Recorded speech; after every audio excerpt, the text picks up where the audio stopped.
you struggle to grow alocasias, watch this. We all know alocasias love humidity, and there is a few different ways that you can increase the humidity for these guys. Obviously, a humidifier. My favorite is a grow cabinet. I like to put them in grow cabinets when they're smaller, and then when they reach a certain size, sometimes I'll acclimate them outside of it, sometimes I'll keep them in it. It just depends. But my favorite method is putting them in self-watering pots. Self-watering pots have been an absolute game changer for me when it comes to alocasias because they are very thirsty plants. So if you're not on their schedule, they might not look too happy. So I just like to give them access to water for whenever they want it, and it seems to be doing the trick. Another way is either top dressing with sphagnum moss, or what I've been doing recently is this press and seal method. And I used to do this for all of my alocasias, but I'm kind of starting to go away from this method, and I'm starting to lean more towards the plastic wrap.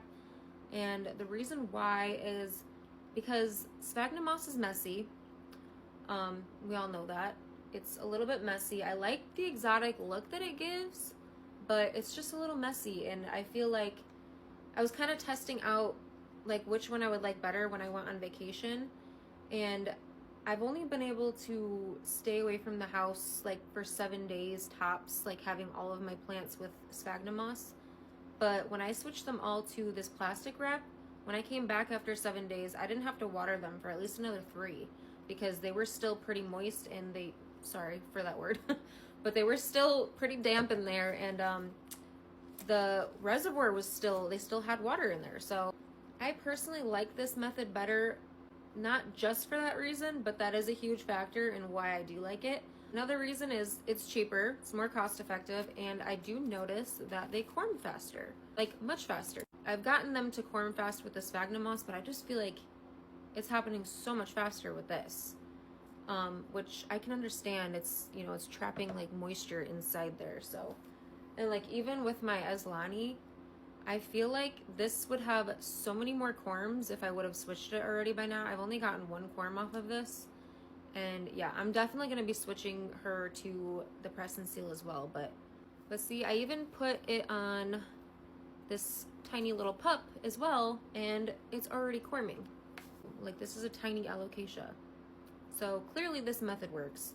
Yeah, I love this. But the only way for this to work is if your alocasias are somewhat root bound. Like, I just repotted this not too long ago,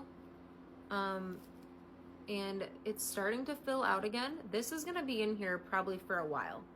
Like, I'm not gonna take this out anytime soon. Alocasias like to be root bound.